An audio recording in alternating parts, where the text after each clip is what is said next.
Welcome to the County Durham Time to Change Hub workshop around funding and sustainability.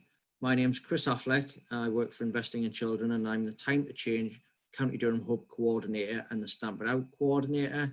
And I'm joined today by Karen Ray, who's a Time to Change champion and the chair of our local campaign group, Stamp It Out. Today's workshop is around funding, sustainability and partnership work, and the three key elements that we'd like to focus on today are how to develop partnership working, how to use lived experience leadership in applying for funding, and effectively securing funding with a few lessons learned and do's and don'ts. Stamp It Out was formed in 2016, where a group of people from different organisations and those with lived experience came together, and we aim to reduce stigma and discrimination towards people who experience mental health problems by raising awareness amongst the general public within the workplace and other settings across County Durham. In 2017, we became a Time to Change organic hub. In 2018, Stamp It Out became a charity. In 2019, Time to Change Funded Hub became, and in 2020, an established project with the County Durham Mental Health Strategic Partnership happened. So our funding timeline was in 2016, when Stamp It Out was set up. We were given £10,000 from Durham County Council's Adult Services. In 2017, we were unsuccessful in round one for the Time to Change Hub funding. In 2017, an additional £7,000 was given from Durham County Council, specifically for work with young people.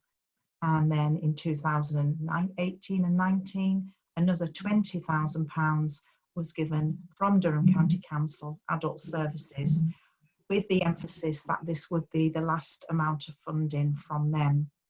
In 2019/20, we were successful in Time to Change Hub funding, and in 2019/20, extended to 2021, we got STP funding, and in 2019/2021, we also were able to secure public health funding.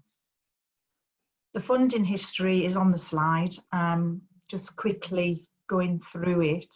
In 2016-18, we decided that we needed to develop the steering group led by voluntary organisations and lived experience. We wanted to support champions to develop activities and events. But we felt after a year of talking that it needed someone from one of the organisations to coordinate and take things forward. So having a coordinator role, and that person was from Investing in Children. We also wanted to raise awareness of Stamp It Out, working very much as a partnership, and also create resources for social contact. In 2017, when we were unsuccessful for round one in the Time to Change Hub funding, we weren't really ready. We were just getting off the ground. And so it meant that we had more time to establish ourselves and get more buy-in. This really benefited us in lots of different ways because we had lots more partnerships on board. We identified key people within organisations and communities. For example, we have a public health rep on the steering group now. And responding to local need, having targeted engagement and sharing good practice, doing with and not to was key, along with establishing links with key working groups within the Mental Health Strategic Partnership. For example, the local Resilient Communities Group and the Mental Health at Scale programme. So we have had added value to existing work within County Durham. We've coordinated a Champions Fund, we've recruited and supported new champions, and we've promoted the Time to Change brand along with developing our campaigns. These are some of the logos of partners that we have, and we can't emphasize the fact that the importance of partnership working is key, but it is led by lived experience with input to reach key organisations, so having that voice, especially in marginalised communities within County Durham. We understand what each partner can contribute. For example, access to marginalised communities or champions, good communication and network links through their own networks, and again emphasising working with each other, not to and for. Sometimes there are a few issues where there's bureaucracy and red tape within organisations, but it's very much then working with specific individuals within those organisations who really want the buy-in and who are passionate to work with us. We help each other out at events, or we pool resources. We tap into existing networks and events. For example, we have a mental health provider forum and a young people emotional and wellbeing network. We're representative on different subgroups within the mental health strategic partnership, which all means a bigger voice to band the drum for challenging stigma and discrimination and being aware of what funding is available out there.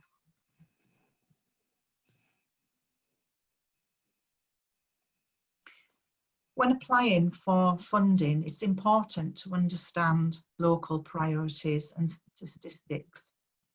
North East and County Durham have one of the highest suicide rates in the county, and this is a key priority for Durham County Council and the County Durham Partnership, which identified mental health at scale as a multi-agency priority. For example, the Mental Health at Scale is a local government association pilot programme, and there are also a number of prevention at scale programmes across the county. All of it is about improving the population's mental health and well-being and preventing mental illness, with specific focus on men, young people and employers. Stamp It Out and Time to Change Hub have had a proven track record of delivering grassroots campaigns, targeting communities and lived experience. And it is our voice that has drawn attention to those strategic partnerships, of which we are now involved in.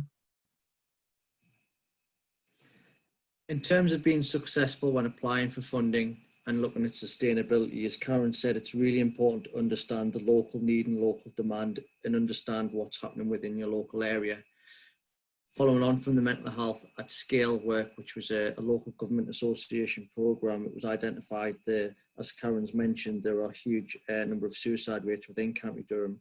And in order to challenge, prevent that, we needed to challenge the stigma associated within mental health.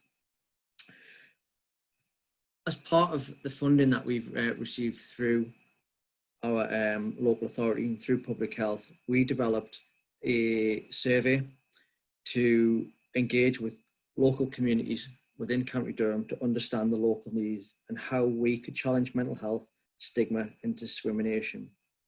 We already do key events throughout the year, but mental health doesn't just happen on 4 days throughout the year. Mental health is 24/7, 365 days of the year. So the reason why we did the survey was to find out people's opinions on mental health and also how the general public thought we could challenge mental health stigma and discrimination. We developed an online survey and a paper survey and shared it via our hub partners, which Karen's previously mentioned, via social media and through targeted events and on-the-street engagement. It was coordinated by Investing in Children with a lot of support from hub partners. And the survey was open to any individual that lives or works in County Durham. We felt this was a really important piece of work in order to ensure that we were responding to the needs of local people within our communities, and also in order to support us with funding applications in the future. Although this is local information, we thought it was important to share some of the key findings. We had just over 2,000 public responses. We identified very early on that there was a very low percentage of male respondents. So we did a lot of targeted work with men to ensure that there was a more represented sample of our population. Although only 10% of respondents were children and young people, that was it was clear that children and young people were highest on people's agenda in terms of where they wanted us to focus our work. The development of this survey was supported by the Time to Change Evaluation Manager to ensure that the questions we asked the local communities were open questions and questions that were specific in relation to stigma and discrimination. In terms of parity of esteem, there was 95% of respondents agreed that mental health was important as physical health. 96% of respondents agreed or strongly agreed that anyone could be become mentally ill. 65% agree or strongly agree that they're happy to talk to another person about their mental health, but 35% neither agree or disagree or strongly agree that they would. It shows that there are still some levels of stigma and discrimination, and shows the importance of the project that we're delivering. 90% of survey respondents either strongly agreed or agreed that people shouldn't be excluded from their neighbourhood if they have a mental illness. However, only 77% either strongly agree or agreed that they would have nothing to fear from people coming in to their neighbourhood to obtain mental health service support. In terms of some narrative, as I've mentioned previously, children and young people were amongst the smallest population of response, yet the narrative response related to this, children and young people were amongst the smallest group of responses, yet most narrative responses related to this group in terms of early intervention and prevention and having conversations with young people earlier. Workplace stigma and discrimination was identified as a priority, and some clear recommendations were put into this report and into the survey in terms of how we can challenge that by providing support for middle managers and support to challenge stigma within the workplace. There was a clear emphasis on public campaigns, some targeted campaigns at men, workplace and specific marginalised communities, for example, the LGBTQI plus community, as well as generic media campaigns making mental health everybody's business. So this slide is about lessons learned, do's and don'ts. As you can see, the do's are all on the left and the don'ts are all on the right.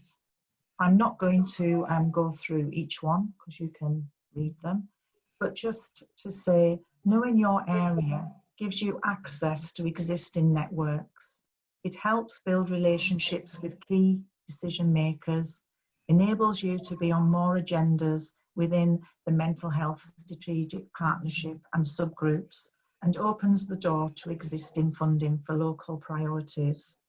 For example, with regards to the mental health work scale, the original focus was around suicide prevention and capacity building. And it's since evolved, and we were mentioned in a report to the Health and Wellbeing Board that it has to be based on partnership, shared learning. And so it was reframed to its goal as tackling stigma and discrimination with the focus on young people, workforce and the community in order to build more resilient communities and reduce death by suicide. So our voice had been heard. An exclusive partnership with champions, the voluntary sector, mental health providers, social housing, health, the local authority, children and adults has been formed. And we've talked a lot over the years, but in particular, we talked for 12 months before anything happened. We had to go out and be very focused on what we were trying to do. There is a lot out there on mental health awareness, and it is helpful to know what is out there. But we were about tackling stigma and discrimination, and we wanted to get that point across to those people who were in the position where if they heard our voice, they could do something about it. So being able to respond to local need and working in partnership enables you to access local funding rather than jumping through hoops nationally, which can be more time consuming and with less success. We've proved our success locally, and then we were successfully nationally with Time to Change in becoming a funded hub. And this again has helped moving forward, but I have to say that our voice was heard long before this time. So here are some of the Champions resources. There's an overview of contributions from Champions and the development of the resources that we've had in delivering social contact events through social media and face-to-face and at campaigners meetings. On the left is the Adventures of the Anti-Stigma Kit, which is a comic. In brackets, it's called Ask because it's very much to ask what people are wanting to say, how are they. It's very much looking at the language we use, and we have also Equality, Diversity and Inclusion Group, who are a mixture of champions and partner organisations actually looking at the language we use at the moment. We've done film studies where we've asked 4 questions. To give an example, when you felt stigmatised, how did it make you feel? What was the impact on your life? What would you like people to do differently? Stroke change. And we've had choirs, we've had art in the box, which the slide with the black tablecloth is showing some of the things to initiate conversations. The one above is a game that one of the champions came up with, and we've trialled it out with young people who thought it was excellent. And our literature, which we have on coasters to the left of the table and on flyers, have also been created by champions.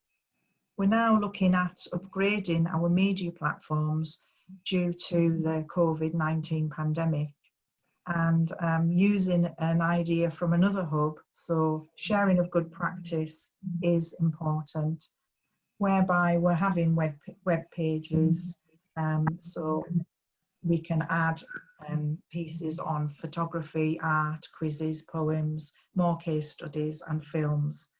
And we're always looking for ways to influence by using the right hook for the audience that we're trying to reach.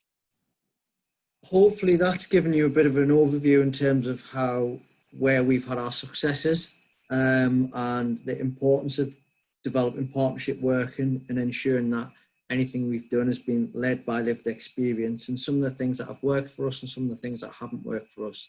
The rest of the workshop will be a hub discussion where we'd really like you to focus on what you're doing well as a hub and what your barriers and challenges are in terms of accessing funding. We've used our strengths to overcome some of our barriers and challenges, and we'd like you to think about how you could use your strengths and what you're doing well and what you can do following this workshop to overcome those barriers and challenges that you've identified to support you in securing funding. If anyone would like any more information after the workshop, please feel free to get in touch with me as Hub Coordinator using this email address. Thank you very much for taking part in this workshop.